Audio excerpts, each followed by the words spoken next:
श्री हनुमतये नमः। श्री परमहंसाय नमः।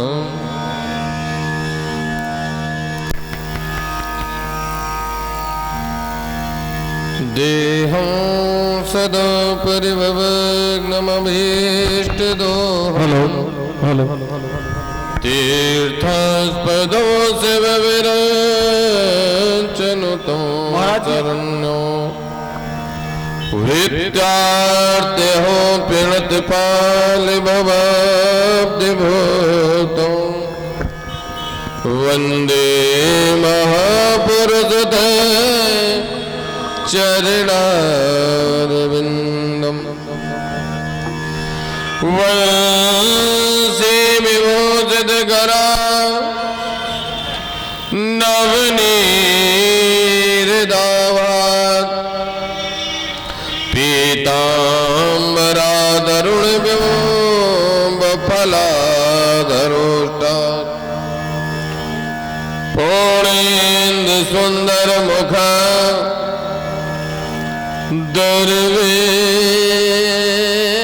नेत्रात् केशात् परम किमपि तत्त्वं न जाने।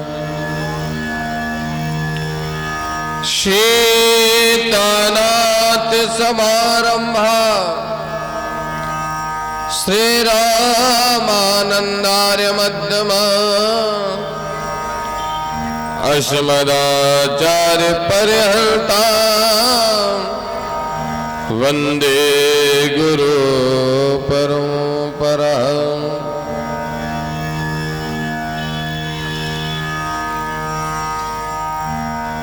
लेत सदा सुध दीन के सहज दया के भाव जननी जनेश दास के प्रभु श्री सीताराम। व्यास जी के पद कमल मैं बार बार मनाऊं गुण गाओ घनश्याम के हनुमत हो सहाय।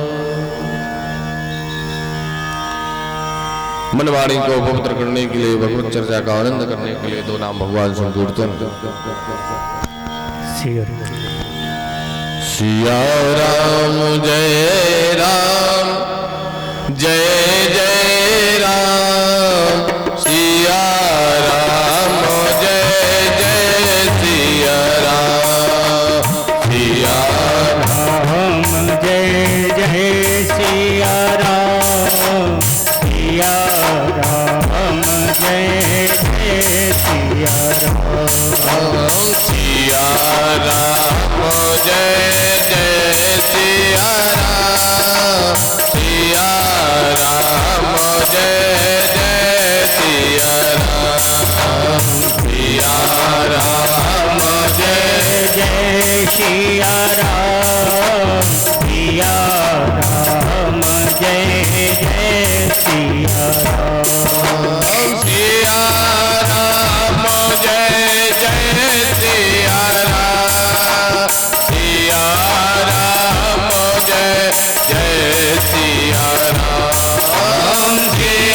सिया राम जय जय सिया राम सिया राम जय जय सिया राम सिया राम जय जय सिया राम सिया राम जय जय सिया राम सिया राम जय जय सिया राम सिया राम जय जय सिया राम सिया राम जय जय सिया राम सिया राम जय जय सिया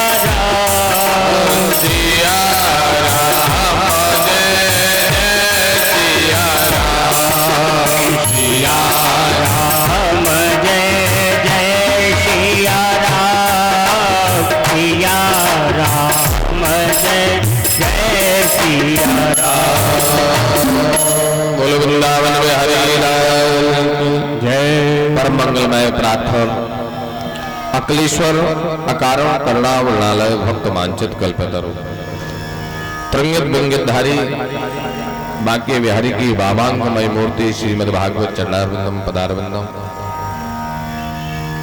अखड़कौड़ पुन्नायक जगदीश्वर जगत नियंत्र जगताधार से ओरछा राम राजा सरकार के चरणों में हम कोटि कोटि नमन वंदन करते हैं। आलाद्य शक्ति श्री किशोरी राधा रानी जी के चरणों में हम बारंबार प्रणाम करते हैं। जिनके से पावन प्रांगण में बैठ करके हम भगवत चर्चा को श्रवण कर रहे हैं, ऐसे मनसापूर्ण हनुमान जी महाराज पंचमुखी सरकार के चरणों में कोटि कोटि नमन वंदन करते हैं। हमारी हृदय की वेदना को विलीन करने वाले श्री श्री हनुमान जी महाराज माँ मेहनी शीतला सर्वोदय भगवान के चरणों में कोटि कोटि नमन वंदन करते हैं।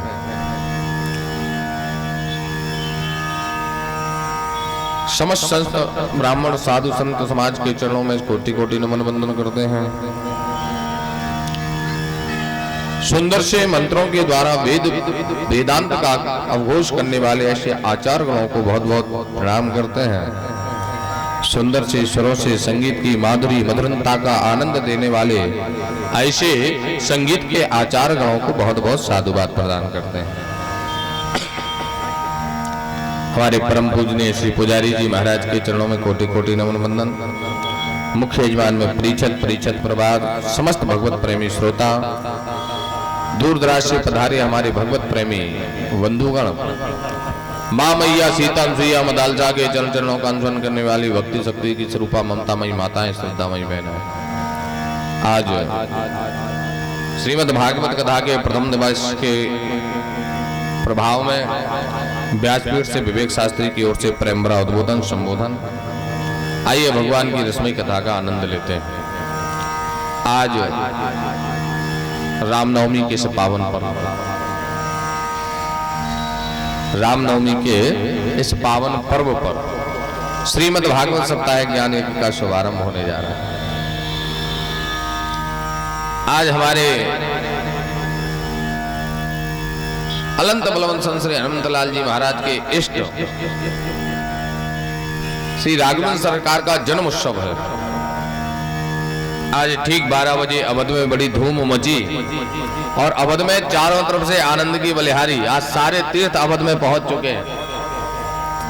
अवध धाम में आज साक्षात भगवान पारब्रह्म परमेश्वर का प्रागट्य हो चुका है और उसी के उपलक्ष्य में हनुमान जी महाराज के जन्म उत्सव के आने वाला समय है हनुमान जयंती।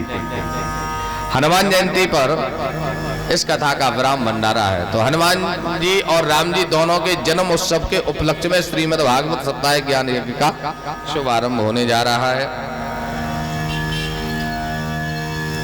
तो आइए भागवत जी में प्रवेश करते हैं। सर्वप्रथम भगवत वंदना में भागवत जी के मंगलाचरण में सर्वप्रथम वंदना की गई है। सच्चिदानंद रूपाय विशोधपत्यादि हेतवे तापत्रे विलासाय श्री कृष्णाय वयं नमः।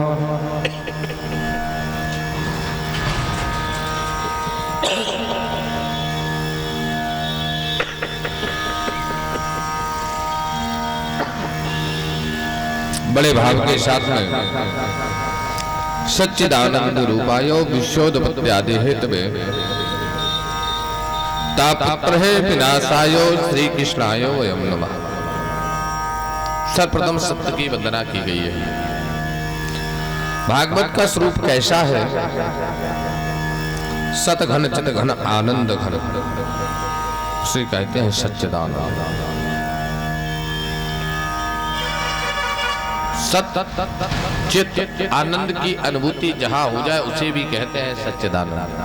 भाव अर्थ समझने की परिभाषा। जिस स्वरूप का दर्शन, जिस सत्य का दर्शन, संसार में हम सब लोग सत्य की ही प्रार्थना करना चाहते हैं और सत्य को सब जानना चाहते हैं। सत्य है क्या?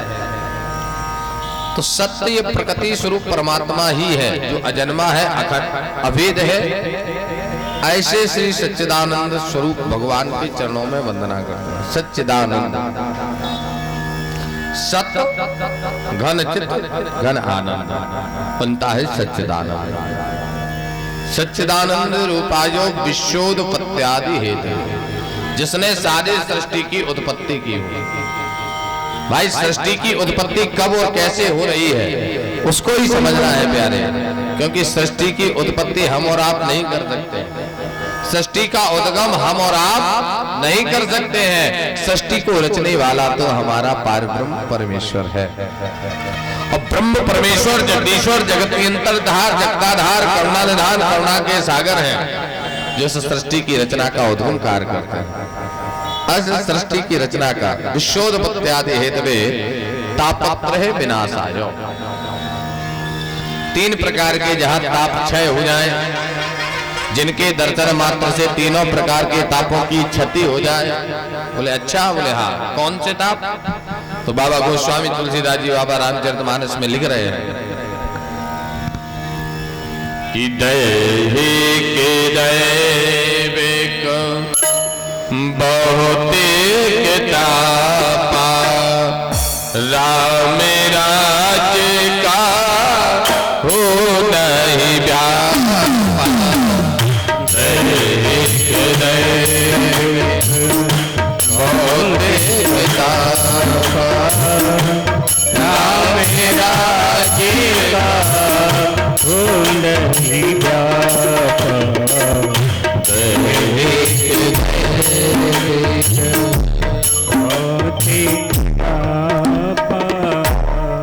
दैहिक दैविक भौतिक तापा राम राज काहू नहीं व्यापा। राम जी के राज्य में तीनों प्रकार के ताप, दैहिक दैविक भौतिक, तीन प्रकार के ताप होते हैं। कैसे? दैहिक सब प्रथम आता है दैहिक ताप, देह की पीड़ा। जब शरीर स्वस्थ होगा ना तभी तो सभी कार्य में मन लगे, और शरीर ही स्वस्थ नहीं है तो भगवान की कथा करा लो मन नहीं लगेगा। क्योंकि जब तक शरीर स्वस्थ नहीं है, कहा गया है ना कि पहला सुख हो निरोगी काया, पहला सुख हो निरोगी काया और दूजा सुख हो घर में माया, तीजा सुख कुलवंती नारी, चौथा सुख सुत्याज्ञाकारी। कहा गया। तो जब तक शरीर स्वस्थ नहीं है, जब तक हम और आपका शरीर स्वस्थ नहीं है, आप भगवान का भजन नहीं कर सकते थे। तो उन्होंने कहा दैहिक कष्ट नहीं होना चाहिए।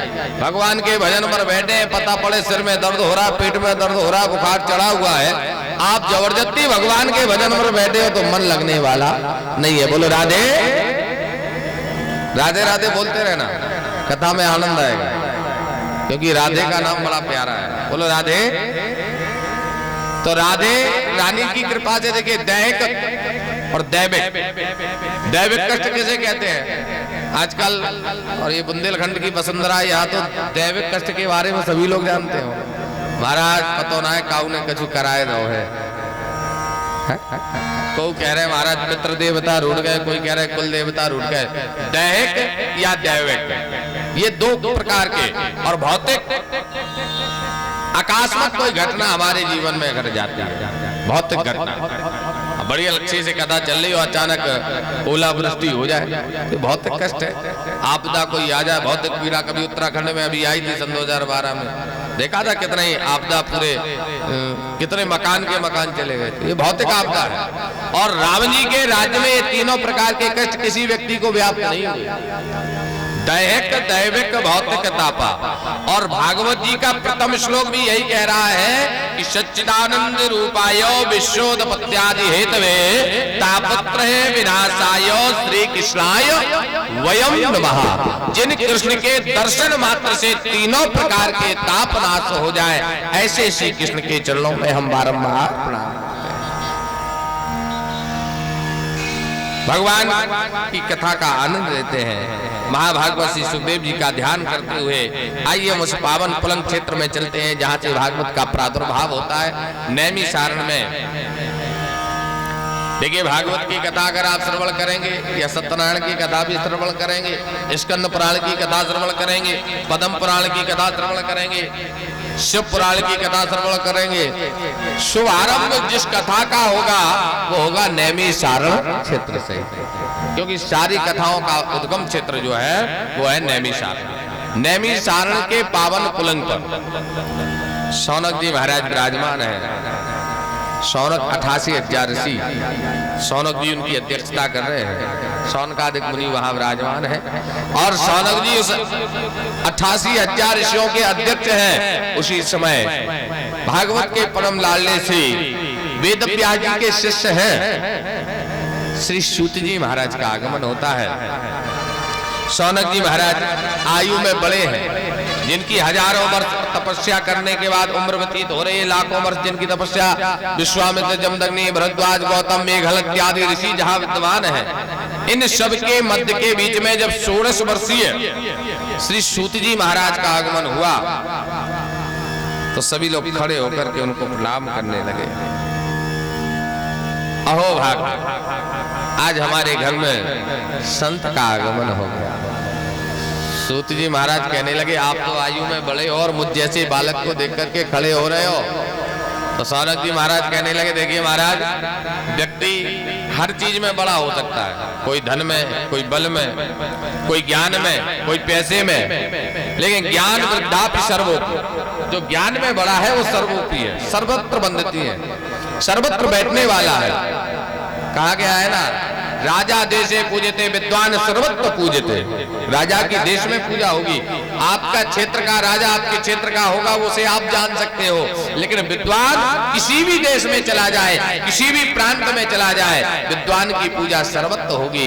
राजा देशों पूजते, विद्वान सर्वत्र पूजते, इसलिए विद्वान की पूजा सर्वत्र है, विद्वान सर्वत्र वंदनीय है। प्यारे, विद्वान की सदैव वंदना की गई है, इसलिए आप वंदनीय हो। और आप ऐसे नहीं हो, आप बड़े कुशल हो, आपके अंदर ज्ञान रूपी दीप जल रहा है, और उस ज्ञान रूपी दीप से ऐसा नहीं कि छोटा मोटा कोई दीप जल रहा है। अज्ञान विध्वंसो कोटि सूर्य समप्रभा, सूतो ख्याति कथासारम मम कर्ण रसायन। करोड़ों सूर्यों का ज्ञान विद्यमान है आपके अंदर, और सूर्य के प्रकाश से अंधकार भाग जाता है। जहां करोड़ों सूर्यों का ज्ञान आ जाए, वहां हृदय अंतःकरण रूपी, हमारे हृदय अंतःकरण में अज्ञान रूपी अंधकार भरा पड़ा है। हृदय अंतःकरण में अज्ञान रूपी अंधकार भरा पड़ा है, उस अंधकार का क्षय आप ज्ञान रूपी दीप प्रज्वलित कर करके करिए। ऐसा अद्भुत स्वागत किया। प्यारे, आज हमारे परम भागवत श्री सूत जी महाराज बैठ गए और उनसे प्रार्थना करने लगे। शौनक जी महाराज, महाराज आपने बड़ी कृपा की, बस मेरे जीवन में एक छोटी सी चिंता है। सूत जी महाराज कहने लगे, संतों को चिंता शोभायमान नहीं देती है, संत चिंतन करते हैं, चिंता नहीं करते हैं। संत चिंता नहीं करते हैं, संत चिंतन करते हैं। चिंतन और चिंता में बहुत अंतर है। चिंता संसार की होती है और हम लोग चिंता में ही लगे हैं, हम और आप सदैव चिंता में जी रहे हैं। और प्यारे, जिस दिन जीवन से चिंता चली गई और चिंतन आ गया, तो चिंतन आएगा तो चिंतन के साथ में आनंद भी चला आएगा। चिंतन आएगा तो चिंतन के साथ भाई साहब आनंद भी चला आएगा। और जब तक चिंता बनी रहे, हाय साहब, तो चिंता में तो अच्छे अच्छों के बाल तक चले गए। बोलो राधे राधे। चिंता में अच्छे अच्छों के बाल भी चले गए। महाराज क्या करें, बोले चिंता बहुत है इसलिए बाल झड़ रहे। बोलो राधे राधे। तो चिंता नहीं करनी है, अब क्या करना है, चिंतन। चिंतन करने से मन प्रसन्न होता है, मन द्रवीभूत होता है, मन को आनंद की अनुभूति होती है। मन जो है संसारिक लोगों को प्रसन्नता दिलाता है, मन जो है ज्ञान दिलाता है। चिंतामणि लोक सुखम। बोले महाराज हमें अपनी चिंता नहीं है, हमें संसार की ही तो चिंता है। जो चिंता में डूबे हुए हैं हमें उनकी चिंता है।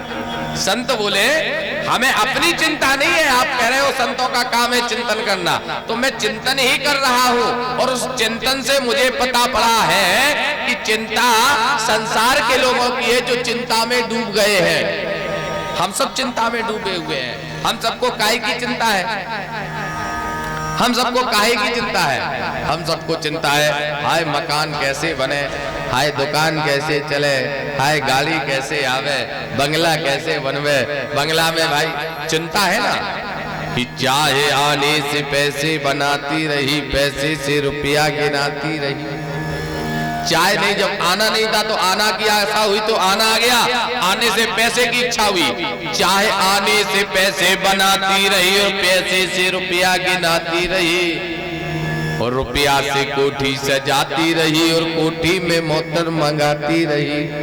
जब कोठी बन गई तो कोठी में मोटर की भी जरूरत पड़ गई। साहब गाड़ी हो 4 पहिया की, कहीं जाना है तो चाहे आने से मोटर मंगाती रही और मोटर से होटल में जाती रही और होटल में बोतल को लाती रही। तो पैसा बढ़ जाता है व्यक्ति तो होटल जाता है, होटल में बोतल खोलता है। और चाहे जब जग से लगी जी जरा हो गया और चाहे जब हर से लगी जी हरा हो गया।